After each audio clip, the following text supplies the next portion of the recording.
Bom dia a todos, o meu nome é Moisés.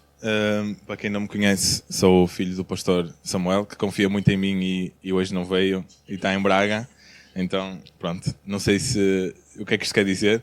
Se ele gosta muito de me ouvir, por isso não quer estar cá, ou se confia no que eu vou dizer e por isso não precisa estar cá.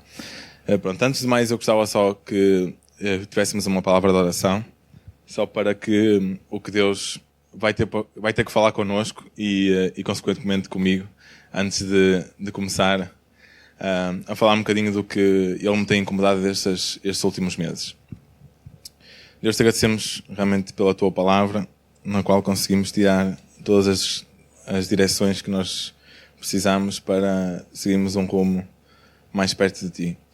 Queremos realmente que hoje, ao lermos estas palavras que Tu escreveste e que o Teu Filho falou enquanto esteve aqui na Terra, nós realmente possamos tirar o que Tu tens para nós e que prepares o nosso coração também para os próximos ensinos que vamos ter aqui no caminho. Realmente pedimos para que nós fiquemos humildes e acatemos realmente o que Tu tens para nós.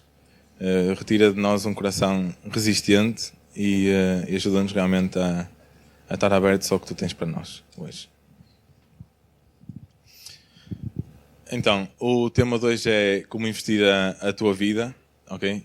Aqui eu vou, se calhar, um bocadinho ao contrário dos life coaches de hoje em dia. Isto é propositado, é como investir a tua vida e não na tua vida. Isso é uma coisa que nós temos visto muito agora nos dias de hoje.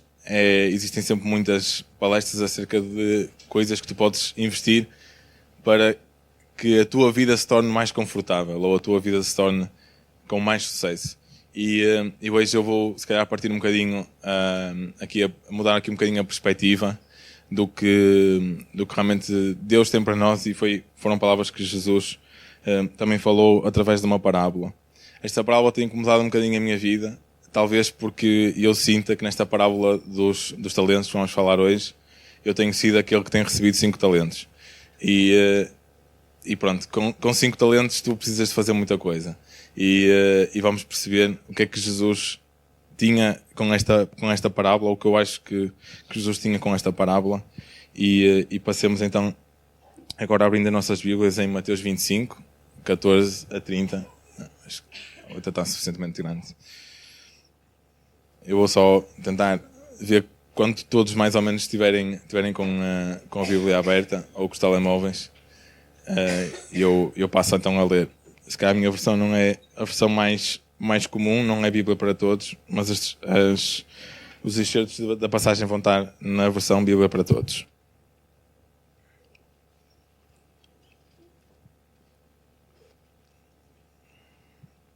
Então, passando a ler o versículo 14. Pois será como um homem que, ausentando-se do país, chamou os seus servos e confiou-lhes os seus bens.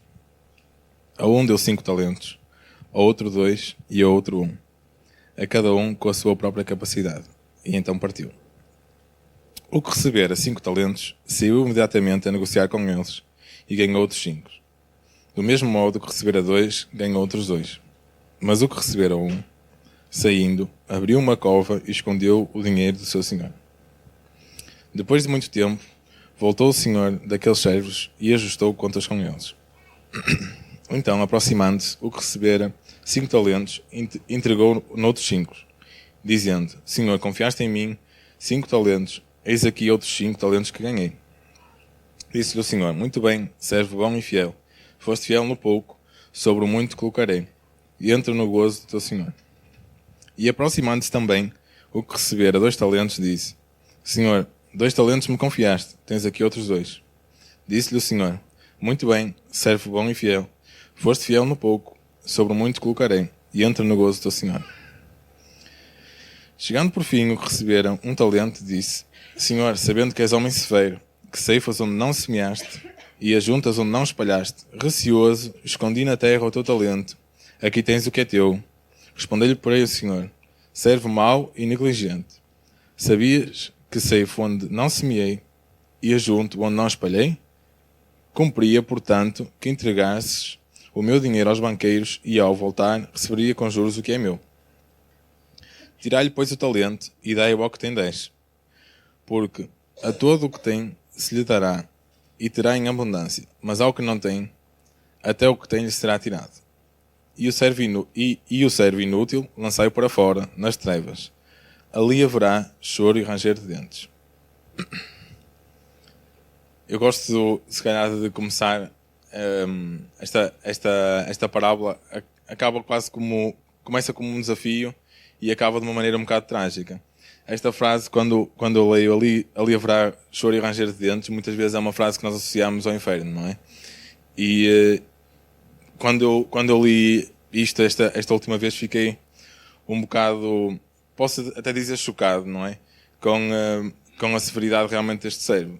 E porque é que Jesus estaria a falar desta maneira para com este servo? E eu acho que, de facto, às vezes também acaba por falar connosco desta maneira. E por isso é que isto também está na Bíblia. Vou começar então esta passagem através de uma citação. Uma citação de uma personagem que agora está muito em voga, que é o Donald Trump. Isto já foi há uns aninhos, porque ele começa esta frase com: eu vou ter 36 anos para o próximo ano. Por isso, foi uma coisa que pai com 15 anos. E ele diz assim: eu vou ter 36 anos para o próximo ano e eu fiz tudo o que podia ter feito. Às vezes, acho que foi um erro ter corrido demasiado. Qual é o próximo nível? A relva nem sempre é mais verde do outro lado. Eu trabalho e eu não me preocupo. Como é que tu podes superar isto? Eu protejo-me assim como qualquer um pode. Tento-me preparar para todas as coisas que me podem acontecer. Mas no final, todos acabamos por morrer. Eu não acredito em reencarnação, céu ou inferno. Mas nós vamos para algum lugar. Tu sabes para onde vamos? E eu não posso descobrir para não arruinar a minha vida. Então, a primeira vez que eu li isto, se calhar tive a tendência de julgar. E ao ver este homem que está tão ocupado a tentar possuir tudo e realmente conseguimos ver que ele não conseguiu possuir mais e ter mais poder, é fácil nós apontarmos o dedo.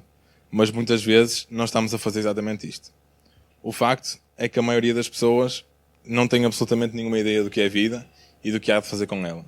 Simplesmente lhe foi entregue e as pessoas tentam fazer o que os outros dizem para fazer. Mas há só 3 coisas que podes fazer com a tua vida. Podes desperdiçá-la, podes gastar ou podes investir. Não existe mais nenhuma alternativa. São estas 3 coisas que podes fazer no teu dia-a-dia. Há muitas coisas no qual tu podes gastar a tua vida. Podes construir uma carreira, podes ter hobbies, adquirir certos bens, ou podes investi-la em coisas que são sensatas. Jesus ensinou que o maior investimento na tua vida é nas coisas que são eternas. Tudo que parece não é passível de ser um bom investimento. Isto não estava assim no meu computador, mas não faz mal, vamos deixar, não há problema. A mensagem é o mais importante. E estes 7 princípios, com o que tu vais fazer com os teus talentos, é que, na minha opinião, podem mudar a tua vida. E podem mudar na perspectiva em que tu estás a usar a tua vida. Se estás a gastá-la ou se estás a investi-la. E vamos percorrer estes 7 princípios calmamente, espero eu. E enumerando-nos são os seguintes. Pronto, tudo o que eu tenho pertence a Deus. Deus deu-me alguns talentos. Deus espera que eu use estes talentos. É errado enterrar o que Deus me deu. O medo impede-me de usar o meu talento. E se eu não usar o talento, eu vou perdê-lo. E se eu usar com sabedoria, eu vou ser recompensado. Passando para o primeiro ponto. Propriedade. Tudo que eu tenho pertence a Deus. Deus fez tudo. Tu não possuis realmente nada. Tu não possuis realmente nada porque tu não vais levar contigo nada. Tu vieste vazio, sem nada voltarás para o céu ou para outro destino que nós sabemos qual é. O que tu tens hoje é apenas uma oportunidade. Tens uma oportunidade de gastar e de usar os anos de vida que tu tens. Eu gostava de ser muito positivo e dizer que tens 60, 70, 80 ou 90 anos de vida, mas não tenho poder para poder dizer isso. E dependendo do contexto, até podes dizer que se calhar só tens alguns dias. E o Flávio, com certeza, conhece muitas pessoas e vai se cruzar com muitas pessoas que passam por isto mesmo. Por isso, tendo em conta isto, temos que nos relembrar todos os dias que tudo é de Deus. Nós não conquistamos nada. Deus apenas nos deu. Tu podes usar e deves usá-lo. Deus fez-nos para administrar os recursos dele. Foi por causa disso que Deus nos criou. Vemos no versículo 14, o reino dos céus, continua Jesus, é também como o homem que foi fazer uma viagem. Chamou os empregados e encarregou-os de tomarem conta da riqueza. Ok? Aqui nós vemos que o mestre chamou os seus empregados e deu-lhes dinheiro, não é? Deu-lhes talentos. Deu-lhes toda a riqueza. Aqueles servos não possuíam nada. Provavelmente até seriam escravos. E nem a liberdade tinham. Mas o mestre confiou em cada um deles algum valor. Pronto. Quando nós lemos isto, nós conseguimos ver um bocado acerca da nossa vida. Tudo o que Deus nos vem confiando, todos estes talentos, e eu vou explicar um bocadinho mais o que é que eles podem ser, foi realmente dado primeiro por Deus. E começa logo inato, a nossa nacionalidade. Nós não fazemos nada pela nossa nacionalidade, não é? Por isso é que às vezes me confundo tanto o patriotismo. Eu sei que, se calhar, por ser português, sou um bocadinho mais negativo e nunca senti um sentimento muito forte de patriotismo, mas a realidade é que eu também nunca o mereci. Eu nunca mereci ser português. Okay? Por isso foi uma coisa que simplesmente aconteceu. Não mereci os pais que eu tenho, não mereci a família que eu tenho, e realmente Deus tem-me dado muita coisa. E à medida que vou crescendo e a minha família também vai crescendo, vejo que Deus tem-me dado coisas que até eu não mereço. Mas isso são outros pormenores. A locação, que é o segundo princípio. Deus deu-me alguns talentos. Eu gostava primeiro de dizer a todos que todos têm talentos, ok? Porque se houvesse aqui algum que não tivesse talentos, vocês não precisavam estar a ouvir isto. E isto também não estaria na Bíblia. Todos os servos receberam talentos. Nesta parábola não existe nenhum servo que só ficou a olhar e a fazer contas e perceber se as pessoas estavam a fazer as coisas certas.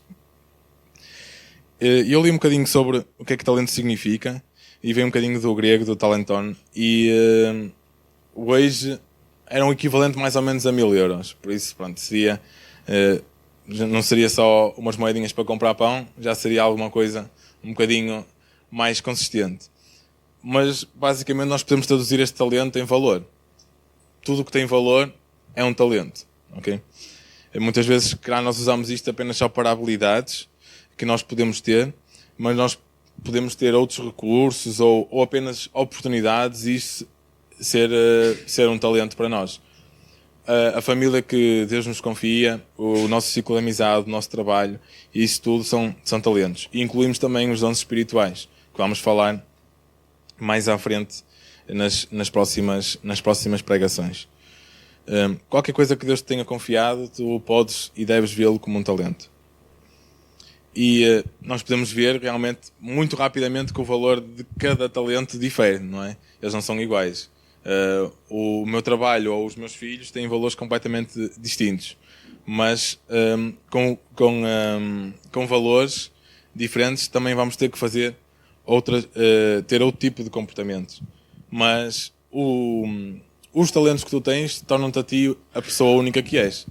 Não existe ninguém que tenha todos os talentos que existem e não existe ninguém que tenha exatamente os mesmos talentos que tu. Deus entregou-te. Se nós lemos a passagem, nunca existe uma transferência a pedido. O servo não levantou o braço e diz: eu quero ser o que tenho 5. E o outro: eu quero ser o que tenho 2. E o outro: não, só quero mesmo 1. Não, o mestre foi ter com os servos e entregou-lhes o valor. E Deus vem ter contigo e entrega-te o valor. Entrega-te os talentos. E isto vai variar com a tua também fidelidade. Isto leva-nos um bocadinho para o nosso próximo ponto, que é a responsabilidade. Deus simplesmente não simplesmente entrega. É como este mestre. Este mestre não entregou e esperou que, passado uns tempos, quando ele voltou, tivesse tudo igual. ele não estava à espera de dar 8 e receber 8. E este mestre estava à espera de dar 8 e receber 16. Ele estava à espera de multiplicar. E isto faz um bocadinho parte da decisão que nós tomamos quando recebemos as coisas. Deus investe em ti. Deus confere-te valor, confere-te talentos. Mas Ele espera um retorno. Espera que tu faças alguma coisa com eles. Ele não te dá simplesmente uma voz bonita para tu cantares no chuveiro. Ou dá-te capacidade de seres um bom gestor de negócios para só enriqueceres para ti. Okay? Eu sei que esta parte começa se calhar a ser a parte que é menos engraçada na pregação. É a parte em que nós temos que fazer alguma coisa com isto. Porque é fácil nós ficarmos a ouvir o que Deus tem para falar, mas simplesmente ficar confortáveis e sentados e passar mais uma semana e ser mais uma ida à igreja e o ponto está cruzado. No final, Deus vai fazer como este mestre. E Ele voltará e vai te perguntar: o que é que tu fizeste com o que eu te dei? E a quem recebeu mais, Deus vai ser mais severo.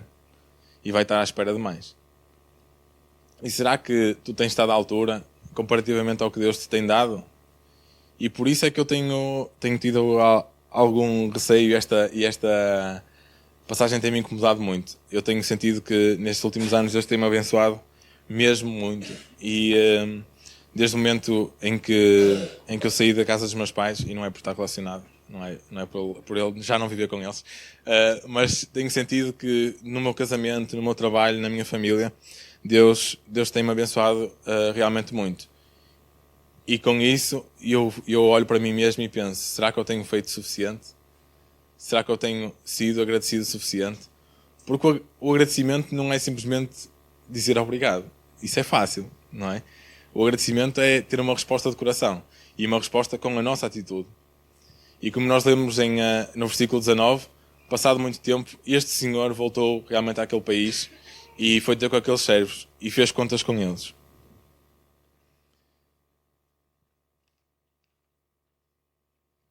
E então aqui passamos se calhar para o primeiro pecado, vou-lhe chamar assim, que é o pecado da não utilização, não é? É errado enterrar o que Deus me deu. É errado jogar pelo seguro.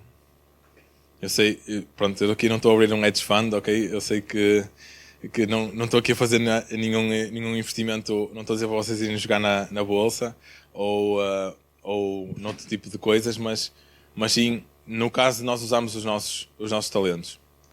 Não jogas pelo seguro. Porquê? Porque se tu jogas pelo seguro, tu não tens fé. Não precisas. É matemática, é simples, não é?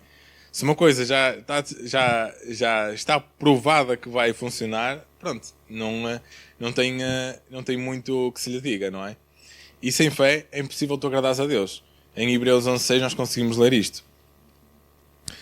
O primeiro homem pegou neste dinheiro e dobrou. O retorno 100%, perfeito. Okay?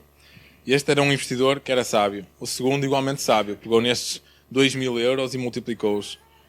Mas o ponto da história toda, e onde nós se calhar focamos um bocadinho mais tempo, é neste terceiro homem.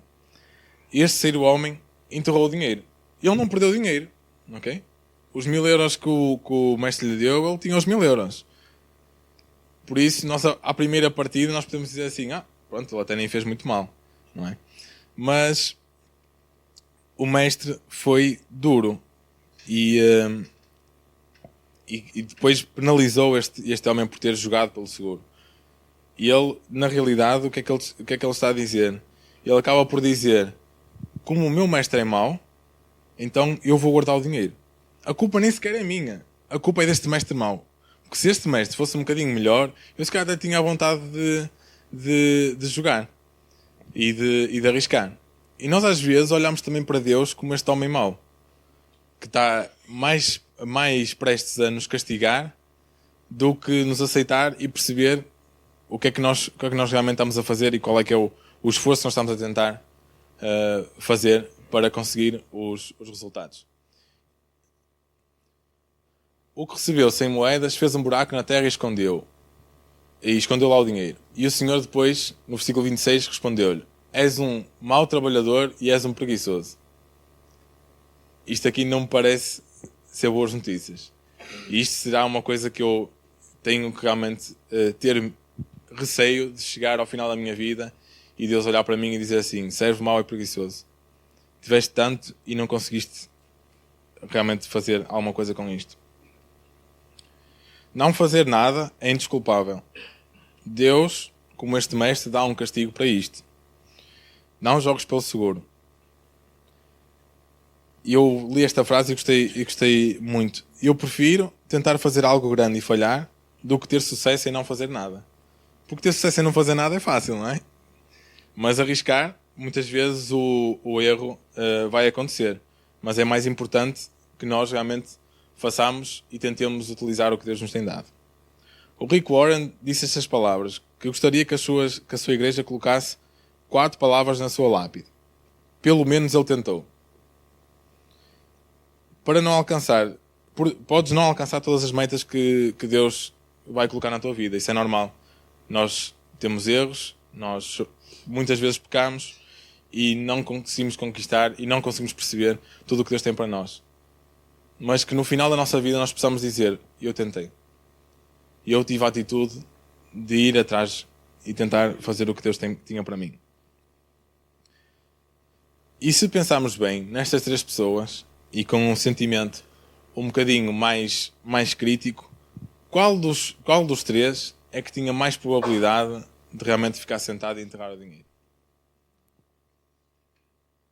Nós às vezes podemos pensar: o que tem mais valor? Não é? Porquê? Porque pensamos: se calhar ele tinha mais a perder.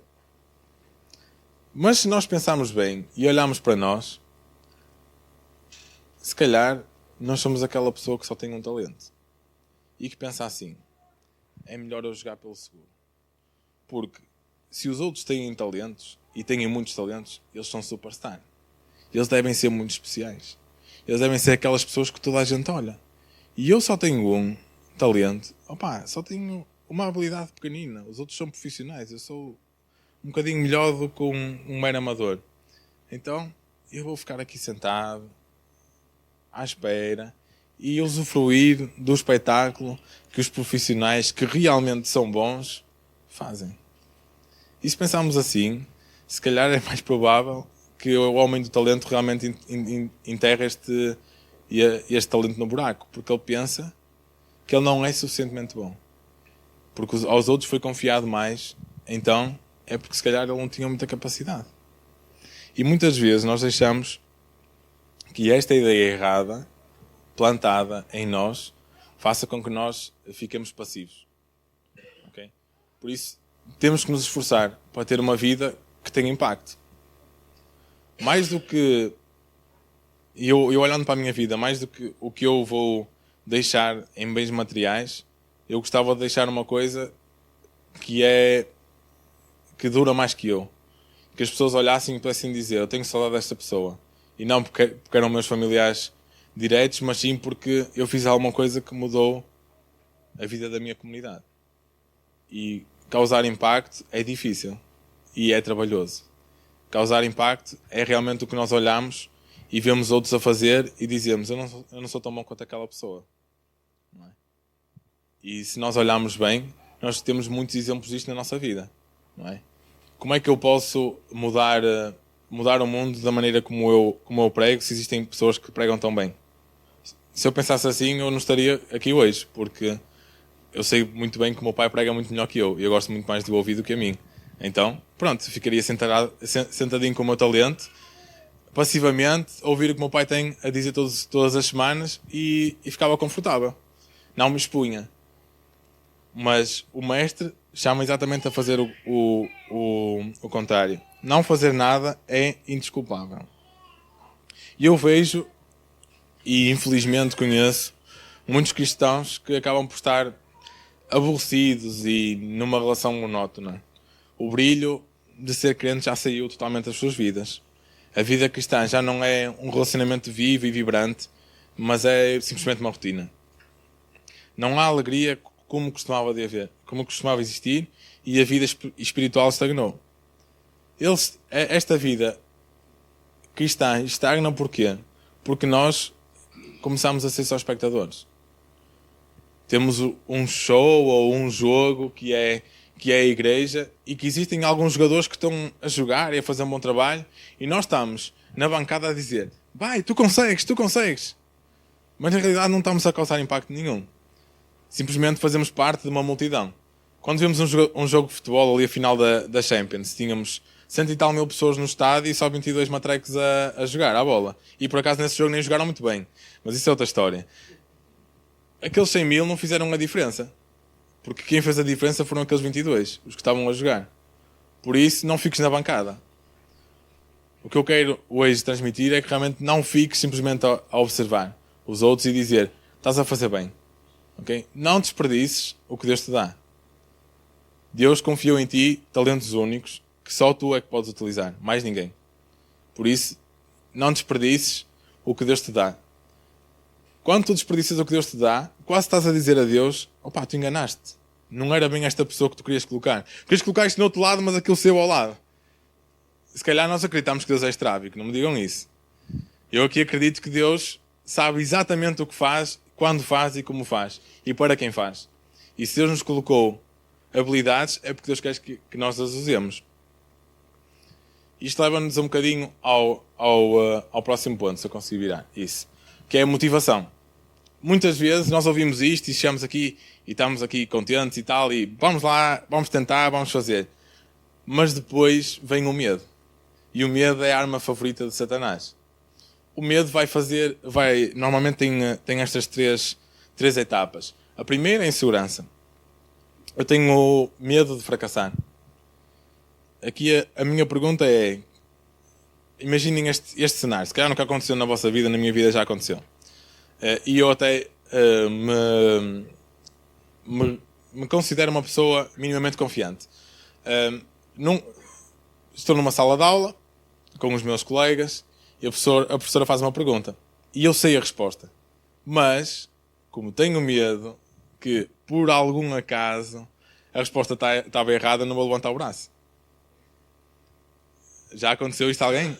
Pronto, a mim já me aconteceu algumas vezes. Porque o que é que nós pensamos por trás disto é: se eu disser alguma coisa que esteja errada, eu vou passar por idiota. Toda a gente vai pensar que eu sou burro. Então, eu simplesmente não arrisco. Fico ali sentado. E é como este homem do talento. Ele diz: por isso tive medo e fui esconder os 1000 euros no buraco. Ficaram lá escondidos. Assim eu não erro, eles ficam lá. Será que esta pessoa não sabia investir? Se o mestre lhe confiou 1000 euros, é porque ele acreditava que ele conseguia, não é? Ele não ia pensar que ele ia gastar aquilo tudo em cerveja, não é? Porque senão ele lhe tinha dado dinheiro, não é? Ele deu-lhe o dinheiro porque ele confiava nele. Ele disse: não, toma lá parte da minha riqueza e multiplica. E ele teve medo. Se calhar ele sabia a resposta certa. Se calhar, se eu tivesse levantado o braço, eu tinha respondido. E tinha passado pelo gênio, não pelo idiota. Agora assim, simplesmente sou mais um no meio daquela carneirada toda. O segundo ponto é a autocomiseração. Esta palavra é um bocado comprida, mas simplesmente significa deixar que a culpa te consuma. E temos 2 exemplos perfeitos na Bíblia sobre opostos: Judas e Pedro. Contemporâneos, discípulos de Jesus, faziam parte dos 12, vamos dizer que estavam em igualdade. Tinham o mesmo número de talentos, não é? Estavam diretamente com o Filho de Deus, na presença dele. E os dois fizeram asneiras, não é? Judas entregou Jesus e a reação dele foi o quê? Foi: eu sou culpado, eu fiz mal, eu mereço ser castigado, então suicidou-se. E temos aqui um exemplo bastante drástico. E temos Pedro, que é para mim um exemplo um bocado na maneira como ele era muito frontal, às vezes sanguíneo, mas também muito, muito honesto. E ele disse logo: eu nunca te vou negar. E Jesus disse: então espera aí, que já vamos conversar. E mesmo antes do galo cantar, ele negou Jesus 3 vezes. Ele tinha razões também para se sentir culpado. E ele de facto sentiu-se. Mas a atitude dele foi fazer o quê? Foi pedir perdão. E seguiu em frente.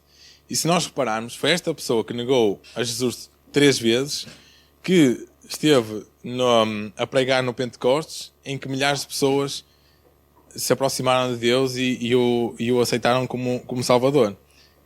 E diz na Bíblia que sobre Pedro, a rocha, foi construída a igreja. A igreja dos dias de hoje foi construída por uma pessoa que negou Jesus, mas que teve a ação correta em relação à culpa.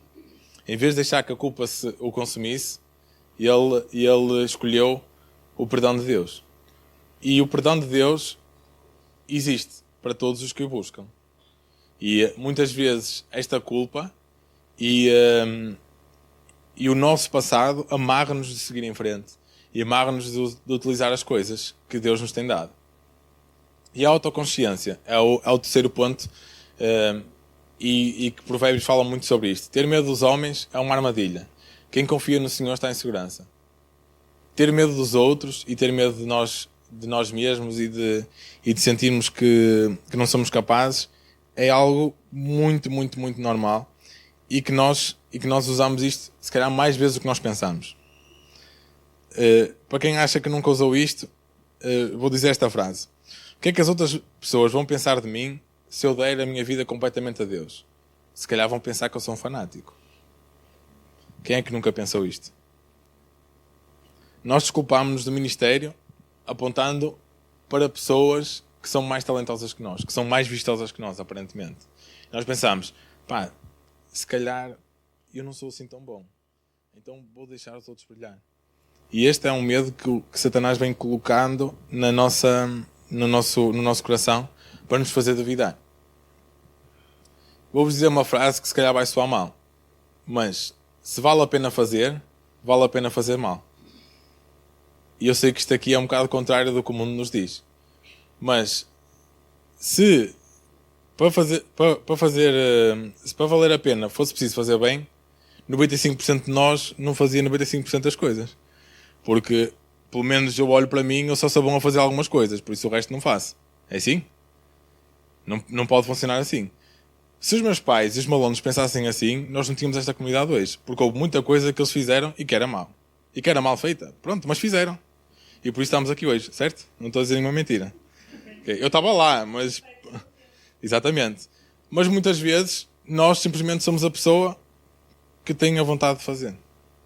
E Deus às vezes nos chama não porque temos a capacidade máxima e somos a melhor pessoa para fazer aquilo, mas simplesmente somos a pessoa que está disponível. E eu acredito que Deus também me tem chamado assim para a comunidade que estamos a iniciar em Gaia. Não porque eu sou a melhor pessoa, e isso eu sei que não sou, isso está garantido, mas sim porque sou uma pessoa que estou disposta. E existem outras pessoas que certamente são muito melhores que eu e que certamente falariam aqui palavras muito mais bonitas que eu, mas não estão dispostas. E por isso eu gostaria de vos desafiar a estarem dispostos. O medo vai-nos sempre dar desculpas para não fazermos. Okay? E nós conseguimos ler isto no versículo 24, quando ele teve medo deste homem duro.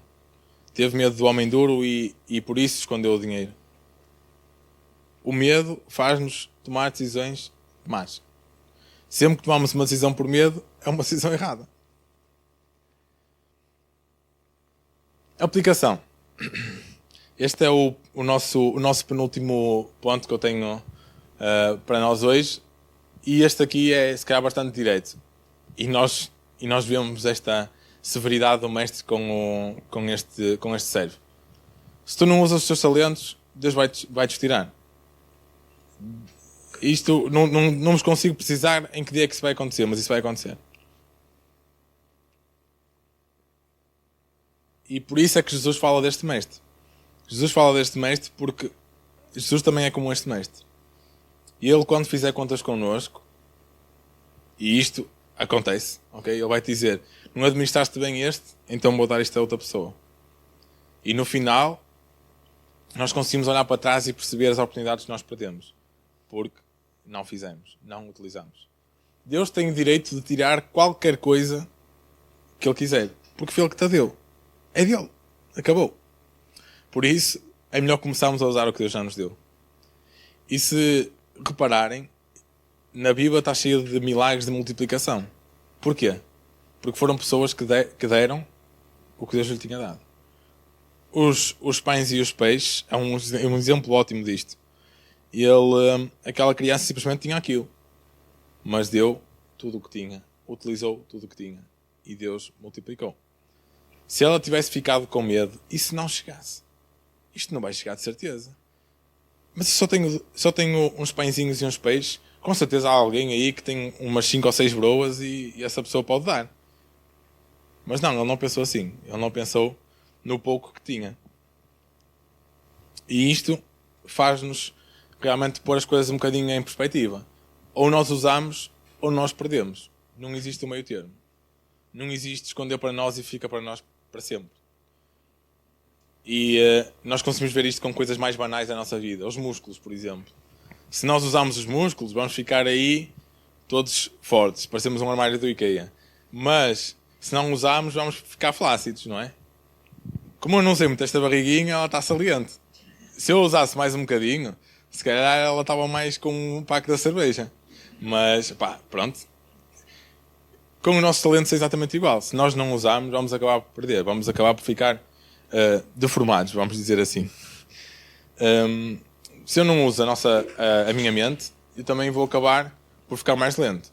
Se nós repararmos aquelas contas que nós fazíamos com facilidade no secundário, e eu lembro que o Flávio fez um post no Facebook acerca do teste da Bia, são coisas que depois nós acabamos por perder quase a capacidade e voltamos atrás e nós, fogo meu, ou era muito mais fácil na minha altura, ou eu estou a ficar mesmo burro. Mas a realidade é essa, nós quando deixamos de usar as coisas, acabamos por deixar de conseguir fazer, de fazer. Então, tens de tomar uma decisão. Ou usas, ou perdes. E aqui eu se calhar não vou ser muito duro. Só estou a pedir para nós começarmos a usar o que já temos. Eu não estou a pedir para nós inventarmos, ok? Não estou a pedir para nós irmos buscar habilidades onde não existem, ok? Só estou a pedir para que nós usemos o que nós já temos. Já é nosso. Já é inato, nós já somos bons e já nos foi confiado capacidade para o fazer. O último ponto que eu gostava de falar hoje e finalizar assim um bocadinho, numa maneira um bocadinho mais agradável ao nosso paladar, que é a compensação. Se tu usares os teus talentos, tu vais ser recompensado. Não é, se calhar, tu vais. E isto vai acontecer. Pode acontecer aqui na Terra, mas certamente vai acontecer no céu. Existe uma recompensa para quem é um servo bom e fiel. E Deus está-te a prometer estas 3 recompensas. Quando tu fazes e usas os talentos, e é essa realmente a tua função aqui na Terra, Deus vai-te prometer sempre 3 coisas. É a afirmação. Começa logo este mestre a dizer, muito bem, bom trabalho. Eu até fico meio arrepiado de pensar que Deus virasse para mim no fim e diz assim, Moisés, foi meu, bom trabalho, meu. Estou mesmo contente contigo. Aí, vai-me cair tudo. Não, a sério, estou a ser sincero. Depois, promoção. Promoção é, foste fiel no pouco, sobre muito colocarei. Não é um passo pequenininho. É, foste fiel naquilo, no pouquinho, muito para ti. E isto acontece aqui também na Terra. Se fores fiel no pouco, Deus te coloca sobre o muito. E nós pensamos sempre um bocado, pensando assim num exemplo um bocado secular. Uma pessoa que é boa com negócios. Começa com um negócio pequeno. Começa com um negócio pequenininho, vai crescendo, vai crescendo, vai crescendo, vai crescendo. É uma fase, são etapas. E ele é sempre fiel com os dinheirinhos pequenos e vai crescendo, vai crescendo, vai crescendo até ficar um multimilionário. Pronto. O terceiro ponto é celebração. Existe uma festa. E ele no fim diz, vem tomar parte da felicidade do teu Senhor. Vem tomar parte do gozo. Vamos fazer uma festa. É uma alegria. Estou contente contigo. Então, para além de te recompensar, no futuro, vou-te recompensar no imediato. Vou dizer, man, fizeste bem, então vamos abrir este champanhe. Ok? Vamos comer este bacalhau. Já está a ficar tudo com fome, não é? Vamos comer aquelas sardinhas grelhadinhas. Hã?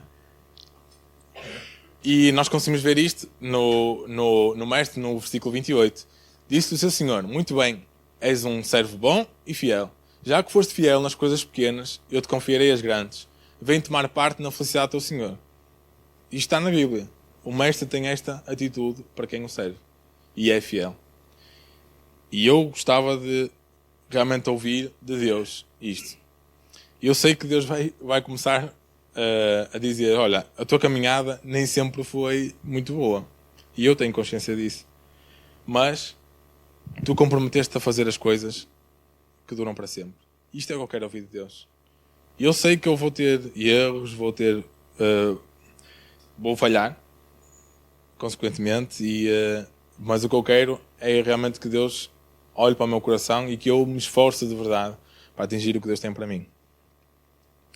E eu sei que todos nós temos as nossas dúvidas e os nossos receios, mas realmente o que eu quero chamar hoje é para tu pensares um bocadinho quando Deus chegar e auditar a tua vida e investigar tudo, o que é que Ele te vai dizer? E se vocês acharem que esta resposta não é boa, tenho boas notícias para ti. Ainda vais a tempo. Pelo menos espero, ok? Que ainda vais a tempo. Nós podemos começar a mudar hoje. Mais importante do que nós temos um caminho perfeito é onde nós estamos a apontar agora. Nós estamos a apontar para a porta estreita? Nós estamos a ver realmente o caminho que Deus tem para nós? Ou não? Mais importante do que todo o passado é o presente. E é o que tu queres fazer com o teu futuro. E é a atitude que tu tens, que tu queres tomar hoje. E por isso, pensa nesta vertente e realmente pensa mais do que todo o teu passado. Eu sei que há pessoas que conhecem Deus desde criança como eu e outras que conhecem a Deus com 40 anos ou com 50 anos. Não interessa. Deus recompensa a quem é fiel hoje. Não foi quem foi fiel há 30 anos. É quem é fiel hoje.